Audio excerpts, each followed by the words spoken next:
पुराने जमाने की बात है, जब व्यापार और तिजारत के काफिले लंबा सफर करके एक शहर से दूसरे शहर जाते थे। उन दिनों न तो रेलगाड़ियां थीं, न बड़ी सड़कें और न ही तेज रफ्तार के वाहन।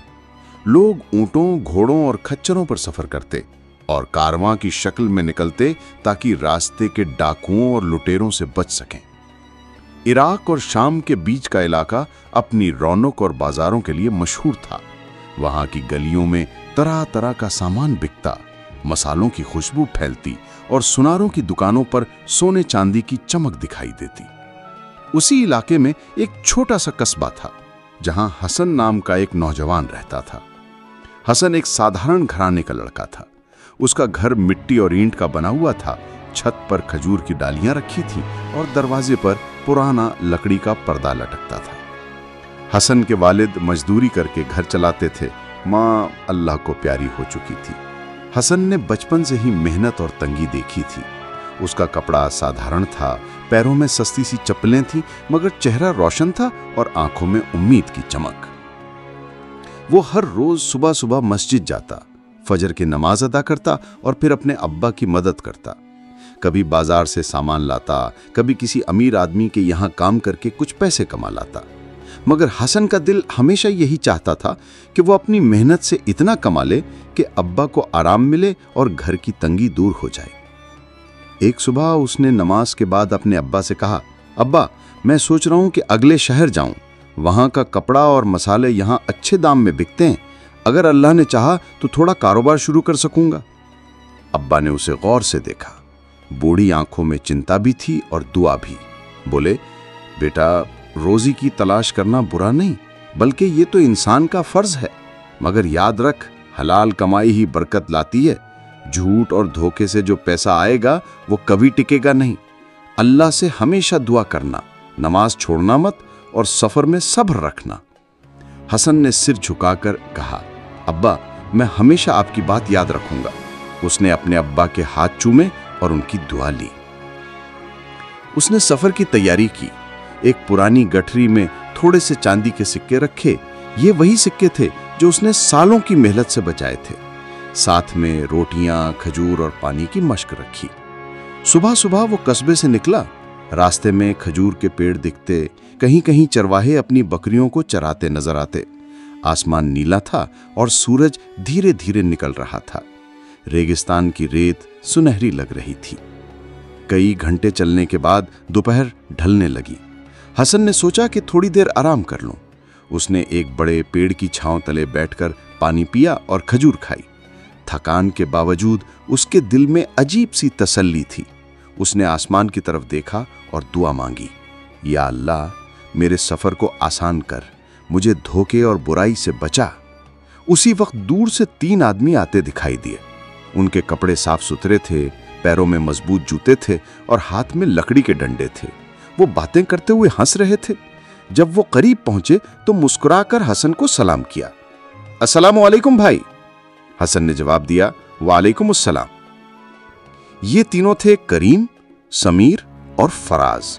वे देखने में शरीफ और नेक लगते थे, मगर असल में चालाक और ठग थे। लोग उनसे बचने की कोशिश करते थे, लेकिन उनकी मीठी बातों और दिखावे की नेक नियति से अक्सर लोग धोखा खा जाते थे। उनका तरीका यही था कि पहले दोस्ती का नाटक करते, फिर धीरे धीरे भरोसा जीतकर सामने वाले का माल हड़प लेते। करीम ने मुस्कुराते हुए पूछा, भाई, आप भी मुसाफिर हैं, कहाँ जा रहे हैं? हसन ने सादगी से जवाब दिया, हाँ, मैं आगे की शहर जा रहा हूँ, वहां का सामान खरीद कर यहाँ बेचना चाहता हूँ। समीर ने कहा, वाह, बिल्कुल वही काम तो हम भी करने जा रहे हैं।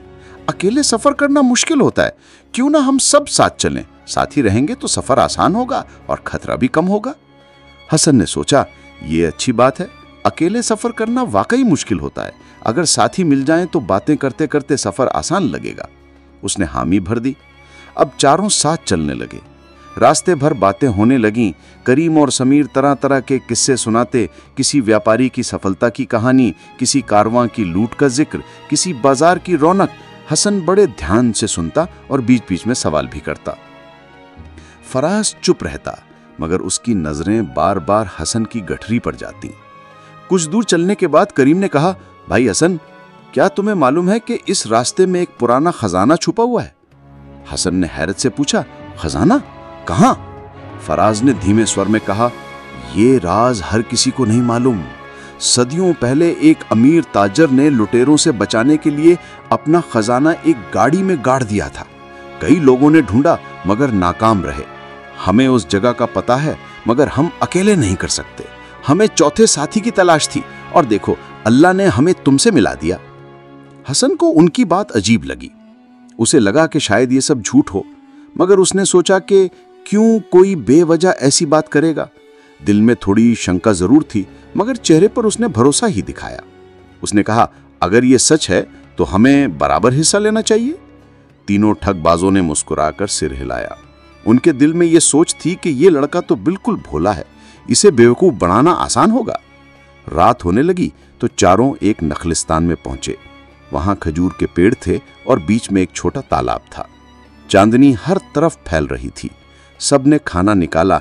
हसन ने अपनी रोटियां और खजूर बांटी, जबकि ठग बालों ने जानबूझकर कम खाना निकाला ताकि लगे कि वो गरीब और मजबूर हैं। हसन ने सोचा, बेचारे कितनी सादगी से सफर कर रहे हैं। खाने के बाद हसन जल्दी सो गया मगर ठगबाज जागते रहे। धीमी आवाज में बातें करने लगे। करीम बोला, ये लड़का बहुत भोला है, इसके पास सिक्के भी हैं। अगर हमने इसे अपने जाल में फंसा लिया तो सब माल हमारा होगा। समीर बोला, हाँ, पहले इसे विश्वास दिलाओ कि खजाना सच है, फिर इसे खुदाई के लिए लगाएंगे। जब खजाना निकल आएगा तो इसे डरा धमकाकर भगा देंगे। फराज ने कहा, हाँ, इसे मारने की जरूरत नहीं, बस डराना काफी है। ये तो डरपोक लगता है। तीनों ठहाका मारकर हंसे और फिर सो गए। सुबह उठकर चारों ने सफर जारी रखा। दिन भर बातें होती रहीं। ठगबाज कभी खजाने की कहानियां सुनाते, कभी नक्शे का जिक्र करते। हसन चुपचाप सुनता और सोचता, या अल्लाह, अगर ये सब धोखा है तो मुझे बचा। शाम ढली तो वो एक सुनसान घाटी में पहुंचे। वहां ऊंचे ऊंचे पहाड़ थे और बीच में एक मैदान। फराज में इशारा किया, यही वो जगह है। करीम बोला, हमें पूरा यकीन है कि खजाना यहीं दबा है, मगर खोदने के लिए ताकत चाहिए। भाई हसन, तुम जवान हो और मजबूत हो, तुम खुदाई करो, हम पहरा देंगे। हसन ने अल्लाह का नाम लिया और खुदाई शुरू कर दी। घंटों तक वो मिट्टी खोदता रहा। पसीना बह रहा था, हाथ थक चुके थे, मगर वो सब्र से काम लेता रहा। ठगबाज किनारे बैठकर बातें करते और बीच बीच में उसे बढ़ावा देते। धीरे धीरे जमीन के नीचे से एक पुराना संदूक नजर आने लगा। लकड़ी का बड़ा सा संदूक जिस पर जंग लगे लोहे की पट्टियां थीं। हसन की आंखों में चमक आ गई। उसने जोर लगाकर संदूक बाहर निकाला। जैसे ही संदूक बाहर आया, ठगबाजों की आंखों में लालच चमकने लगा। वे एक दूसरे को देखने लगे और धीरे धीरे हसन के पास आ खड़े हुए। हसन ने संदूक को बाहर निकाला तो उसके दिल की धड़कन तेज हो गई। लकड़ी का पुराना संदूक जंग लगी लोहे की पट्टियों से बंद, मिट्टी और धूल से भरा हुआ था। उसने पसीना पोंछा और अल्लाह का नाम लिया। ठगबाजों की आंखों में लालच की चमक थी। करीम ने धीरे से फुसफुसाया, देखा, मैंने कहा था ना, यही जगह है। समीर बोला, अब दौलत हमारी है। फराज ने हंसते हुए कहा, अब इस भोले को कैसे हटाएं, बस यही सोचो। हसन ने मासूमियत से कहा, भाइयों, अल्लाह ने हमें बड़ा इनाम दिया है, हमें इसे बराबर बांटना चाहिए। करीम ने हंसकर कहा, हाँ हाँ जरूर, मगर पहले हमें यकीन करना होगा कि इसमें क्या है। इसे खोलना आसान नहीं, लोहे की जंजीरें मजबूत हैं। तीनों ने आपस में नजरें मिलाईं। असल में वे यही सोच रहे थे कि किसी बहाने से हसन को हटाकर संदूक अपने कब्जे में ले लें। करीम ने कहा, भाई हसन, तुम बहुत थक गए हो, जाओ पास की नहर से पानी पी आओ, हम संदूक पर नजर रखते हैं। हसन ने गौर से उनकी तरफ देखा। उसके दिल में शंका और गहरी हो गई।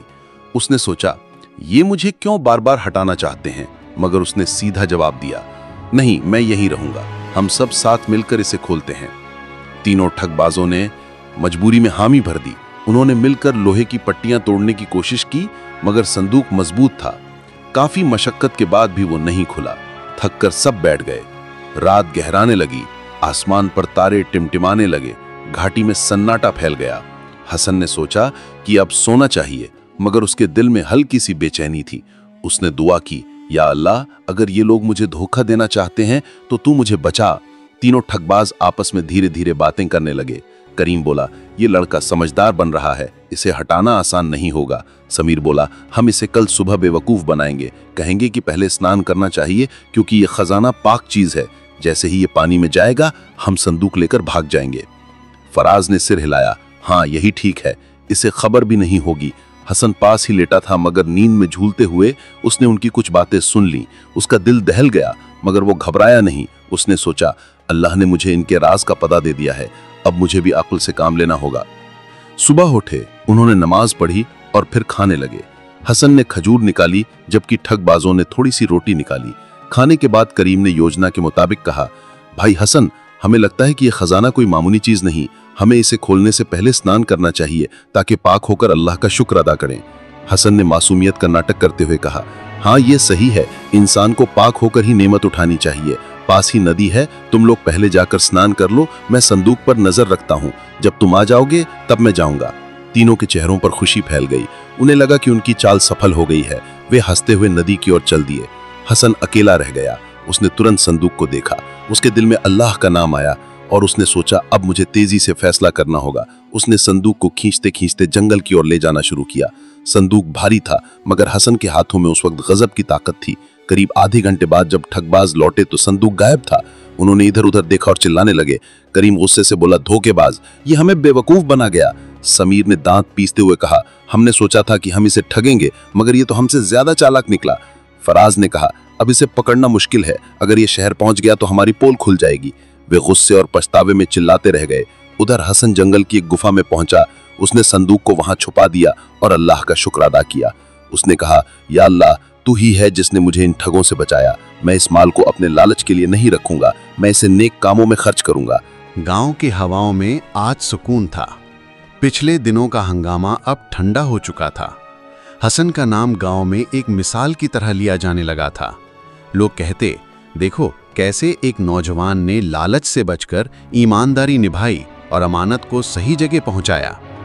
गांव के बच्चे उसे घेर कर उसके किस्से सुनने लगते और बुजुर्ग उसकी पीठ थपथपाते। लेकिन हसन के दिल में चैन नहीं था। वो जानता था कि ठगबाज तीनों आसानी से हार मानने वाले नहीं। उन्होंने जिस लालच में इतना सफर किया था, वे अब किसी न किसी चाल से फिर लौटेंगे। इसीलिए उसने गांव के लोगों को समझाया कि हम सबको मिलकर होशियार रहना होगा। लालच और धोखे से ही बर्बादी आती है। रात को मां ने उससे कहा, बेटा, मैं तुझ पर गर्व करती हूं, लेकिन अब तू और सावधान रहे। दुनिया में ऐसे लोग बहुत हैं जो नेक दिल इंसानों को बर्बाद करने में मजा लेते हैं। हसन ने मां का हाथ पकड़कर कहा, अम्मी, जब तक दुआएं मेरे साथ हैं मुझे किसी से डर नहीं। ठगबाजों की नई चाल। उधर जंगल के पार एक पुराने सराय में तीनों ठगबाज बैठे गुस्से से खौल रहे थे। करीम ने जमीन पर लात मारकर कहा, इतनी आसानी से वो हमारी आंखों के सामने माल लेकर चला गया? क्या हमारी सारी चालें बेकार हो गईं? फराज ने झल्लाकर कहा, वो लड़का जितना सीधा दिखता है उतना है नहीं, उसमें अक्ल है, इसलिए वो बार बार हमारे हाथ से निकल रहा है। समीर ने चालाकी से मुस्कुराते हुए कहा, अगर ताकत से काम नहीं बनता तो दिमाग से बनाना होगा। अब हम सीधी चोरी नहीं करेंगे बल्कि चालाक धोखा देंगे। याद रखो, इंसान की सबसे बड़ी कमजोरी उसका भरोसा होता है। करीम ने पूछा, तो अब क्या प्लान है? समीर ने कहा, हम गांव में जाकर अलग अलग रूप धारण करेंगे, कोई हमें पहचान न सके। फिर धीरे धीरे गांव वालों का भरोसा जीतेंगे और उस लड़के को घेर लेंगे।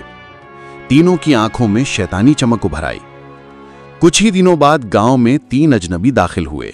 पहला अपने आप को ताजिर यानी व्यापारी बताता था, दूसरा इल्म का तालिब यानी विद्यार्थी बना और तीसरा मुसाफिर यानी राहगीर। ये और कोई नहीं बल्कि करीम, समीर और फराज थे, जिन्होंने अपने चेहरे ढक लिए थे, कपड़े बदल लिए थे और चाल ढाल भी बदल ली थी। गांव वाले सीधे साधे थे। उन्होंने सोचा कि ये अल्लाह के मेहमान हैं, इसीलिए उन्हें जगह जगह ठहराया, खाने को दिया और इज्जत भी की। करीम जो ताजिर बना था, वो गांव के लोगों को मीठी बातें करता। तुम्हारा गांव कितना अच्छा है, अगर मैं यहां व्यापार करूं तो सब अमीर हो जाएंगे। समीर जो विद्यार्थी बना था, वो कहता, मैं इल्म की तलाश में निकला हूं, मुझे यहां नेक लोग मिले, ये मेरी खुशकिस्मती है। और फराज जो मुसाफिर बना था, वो कहता, मैं दूर से आया हूं, मेरे पास कुछ नहीं, मुझे बस तुम्हारा प्यार चाहिए। धीरे धीरे गांव वाले उनके जाल में आने लगे। हसन ने भी उन्हें देखा, मगर उसका दिल साफ न हुआ। उसे लगा कि इनकी बातों में बनावट है। उसने मां से कहा, अम्मी, इन तीनों में कुछ तो गड़बड़ है। उनकी आंखें धोखे की कहानी कहती हैं। मां ने समझाया, बेटा, शक करना भी बुरी बात है। हो सकता है कि वे सचमुच मेहमान हों। हसन ने कहा, अल्लाह मेहमान को इज्जत देने का हुक्म देता है, लेकिन अक्ल का इस्तेमाल भी जरूरी है। मैं पहले उनकी परीक्षा लूंगा। अगली सुबह हसन ने गांव के बुजुर्गों को इकट्ठा किया और कहा, हमारे पास एक संदूक है जिसमें माल है। इसे हम सबकी बेहतरी के लिए इस्तेमाल करने वाले हैं, मगर पहले हमें देखना होगा कि ये माल कौन कैसे इस्तेमाल करना चाहता है। उसने तीनों अजनबियों को बुलाया और कहा, तुम मेहमान हो, अगर ये माल तुम्हें दिया जाए तो तुम क्या करोगे? करीम ने मुस्कुराकर कहा, अगर ये माल मुझे मिले तो मैं व्यापार करूंगा, सौदागरी बढ़ाऊंगा और तुम्हें भी हिस्सा दूंगा। समीर विद्यार्थी बोला, अगर ये माल मुझे मिले तो मैं किताबें खरीदूंगा, मदरसा बनवाऊंगा और इल्म फैलाऊंगा। फराज मुसाफिर बोला, अगर ये माल मुझे मिले तो मैं अपनी गरीबी मिटाऊंगा और बाकी सफर करूंगा। गांव वाले उनकी मीठी बातों से प्रभावित हुए, मगर हसन का दिल और भी बेचैन हो गया। उसे लगा कि यह सब बनावटी है। एक रात हसन ने छुपकर उन्हें सराय में देखा। वे आपस में बैठकर धीरे धीरे बातें कर रहे थे। करीम बोला, देखा कैसे गांव वाले हमारे कदमों में झुक रहे हैं, बस थोड़ा और खेलो फिर सब हमारा होगा। फराज ने हंसकर कहा, और वो हसन कितना समझदार बनता है, लेकिन अब की बार उसकी अक्ल भी हमारे सामने काम नहीं करेगी। समीर ने कहा, कल हम उसे फंसाकर संदूक पर कब्जा करेंगे। हसन ये सुनकर कांप गया। अब उसे पूरा यकीन हो गया कि ये वही ठगबाज हैं। हसन ने अगली सुबह गांव वालों को इकट्ठा किया और कहा, आज हम संदूक को खोलकर उसका हिस्सा बांटेंगे, मगर पहले तीनों मेहमानों को मौका देंगे कि वो इसे उठाकर चौपाल तक लाएं। गांव वालों को बात अजीब लगी, मगर वो मान गए। जब करीम, समीर और फराज संदूक उठाने लगे तो अचानक हसन ने इशारा किया और गांव के जवानों ने दरवाजे बंद कर दिए। हसन ने ऊंची आवाज में कहा, गांव वालों, ये वही तीन ठगबाज हैं जिन्होंने हमें पहले लूटने की कोशिश की थी। देखो, ये इनके चेहरे का नकाब और ये इनकी असली बातें। उसने सराय में सुनी हुई उनकी बातें भी बयान कर दी। गांव वाले भड़क उठे। उन्होंने ठगबाजों को पकड़ लिया, मगर हसन ने कहा, नहीं, हमें बदले की आग में नहीं जलना। इन्हें पुलिस के हवाले करो ताकि कानून अपना फैसला करे। ठगबाज तीनों जब बांधे गए तो भी गालियां बकते रहे, मगर गांव वालों के सामने उनकी सारी चालें खिल चुकी थीं। हसन ने सबको समझाया, लोगों की मीठी बातों से हमेशा सावधान रहो। अक्ल और ईमानदारी ही इंसान का सबसे बड़ा हथियार है। गांव वाले उसकी बातों से बहुत प्रभावित हुए। इमाम साहब ने कहा, बेटा, तूने ना सिर्फ अमानत बचाई बल्कि गांव वालों को धोखे से भी महफूज किया। यही असली अक्लमंदी है। उस रात गांव के हर घर में दुआएं दी गईं। बच्चे खेलते हुए गाते, हसन भाई अकलमंद है, ठगबाज सब शर्मसार हैं। हसन भाई अकलमंद है, ठगबाज सब शर्मसार हैं। गांव की फिजा अब चैन और सुकून से भर चुकी थी। तीनों ठगबाज जेल के हवाले किए जा चुके थे। गांव वाले हसन को अब सिर्फ एक नौजवान नहीं बल्कि गांव का रहबर कहकर पुकारते थे। बच्चे उसके साथ बैठकर अक्ल और ईमानदारी की बातें सीखते और बुजुर्ग उसकी इज्जत करते। मगर हसन के दिल में एक अजीब बेचैनी बाकी थी। उसे लगता था कि ठगबाजों की कहानी यहीं खत्म नहीं हुई। लालच और धोखा कभी भी वापस लौट सकता है, चाहे किसी नए चेहरे या नई शक्ल में। एक दिन गांव में खबर आई कि शहर की जेल से तीनों ठगबाज फरार हो गए हैं। ये सुनकर पूरे गांव में डर फैल गया। लोग कहने लगे, अब वे जरूर बदला लेने आएंगे। हसन के दिल में भी हलचल मच गई। उसने सोचा, अब की बार उनका निशाना सिर्फ माल नहीं होगा बल्कि मेरी जिंदगी भी हो सकती है। लेकिन मैं डरूंगा नहीं। अगर मैंने सच और ईमान की राह चुनी है तो आखिर तक उसी पर कायम रहूंगा। उधर जंगल के एक अंधेरे हिस्से में करीम, फराज और समीर बैठे आग ताप रहे थे। करीम ने गुस्से से कहा, किस तरह उस हसन ने हमारी हर चाल नाकाम कर दी। अब हमें उसकी जिंदगी का ऐसा हाल करना होगा कि सारी दुनिया देखे। फराज ने दांत पीस कर कहा, इस बार हम सीधे गांव पर हमला करेंगे, उसका नाम मिटा देंगे और माल भी लूट लेंगे। समीर ने चालाकी से कहा, नहीं, सीधा हमला करने से लोग हमें पहचान लेंगे। हमें ऐसी चाल चलनी होगी कि गांव वाले खुद हसन से शक करने लग जाएं। तीनों ने कसम खाई, जब तक हसन को मिटा ना दें, चैन से नहीं बैठेंगे। ठगबाजों ने इस बार एक बहुत बड़ी चाल चली। वे अलग अलग कपड़े पहनकर गांव के आसपास के कस्बों में फैल गए और वहां झूठी खबरें फैलाने लगे। कोई कहता हसन ने वो संदूक अपने पास रख लिया है, कोई कहता वो गांव वालों को धोखा देकर अमीर बन रहा है। धीरे धीरे गांव में भी ये फसाना पहुंच गया। कुछ लोग कहने लगे, क्या सचमुच हसन नेक है या उसने हमें बेवकूफ बनाया? हसन को ये सब सुनकर तकलीफ हुई। उसने सोचा, झूठ के सामने सच कब तक चुप रहेगा? अब मुझे सच्चाई साबित करनी होगी। उस रात हसन मस्जिद गया। उसने इमाम साहब से कहा, मौलाना, लोग मुझ पर शक कर रहे हैं, जबकि मैंने हमेशा अमानत निभाई। अब मैं क्या करूं? इमाम साहब ने मुस्कुराकर कहा, बेटा, जब इंसान सच पर कायम रहता है तो झूठ एक वक्त तक ही चलता है। तो सब्र कर और अल्लाह पर भरोसा रख। याद रख, बदनसीब वही है जो धोखे पर जीता है और कामयाब वही जो ईमान पर मरता है। हसन की आंखों से आंसू बह निकले। उसने सजदा किया और कहा, ए अल्लाह, मुझे हिम्मत दे कि मैं आखिरी इम्तिहान भी पार कर सकूं। अगले दिन गांव वालों ने फैसला किया कि एक बड़ी बैठक होगी। सबने तय किया कि हसन से पूछना होगा, संदूक का क्या हुआ? उसमें जो माल था उसका हिसाब दो। हसन चौपाल में पहुंचा। सबकी नजरें उस पर थीं। कुछ लोग उस पर यकीन रखते थे, मगर कुछ लोग ठगबाजों की अफवाहों में फंस चुके थे। हसन ने सीना तान कर कहा, संदूक गांव की अमानत था और आज भी गांव की अमानत है। अगर तुम सबको शक है तो आओ मेरे घर चलो, मैं सब दिखा दूंगा। गांव वाले उसके साथ उसके घर पहुंचे। वहां सचमुच संदूक रखा हुआ था। हसन ने उसे सबके सामने खोला। उसमें ना तो उसने एक दाना छुआ था और ना ही अपने लिए इस्तेमाल किया था। सब लोग हैरान रह गए। हसन ने कहा, देखो, मैंने ना तुम्हें धोखा दिया ना अल्लाह से बेवफाई की, लेकिन ठगबाजों की चाल यही है कि लोगों के दिलों में शक डालकर सच्चाई को मिटा देना। इतने में सराय से खबर आई कि 3 अजनबी फिर से गांव के आसपास देखे गए हैं। हसन तुरंत समझ गया कि ये वही ठगबाज हैं। उसने गांव के जवानों के साथ योजना बनाई। उन्होंने खेतों और रास्तों पर निगरानी रखी। रात को सचमुच ठगबाज घुसे, मगर इस बार वे हसन के जाल में फंस गए। जैसे ही उन्होंने संदूक चुराने की कोशिश की, जवानों ने उन्हें पकड़ लिया। करीम चिल्लाया, हसन, तूने फिर हमें मात दे दी। फराज गुस्से से बोला, तेरी अक्ल हमसे ज्यादा कैसे हो सकती है? समीर ने गालियां दी, हम तुझे कभी माफ नहीं करेंगे। हसन ने शांत आवाज में कहा, अक्ल और चालाकी में फर्क होता है। चालाकी धोखा देती है, मगर अक्ल इंसान को सच की तरफ ले जाती है। तुम बार बार हारोगे क्योंकि तुम्हारा सहारा झूठ है। गांव वाले ठगबाजों को पकड़कर शहर की अदालत में ले गए। इस बार उन्हें सख्त सजा मिली। हसन का नाम और भी ऊंचा हो गया।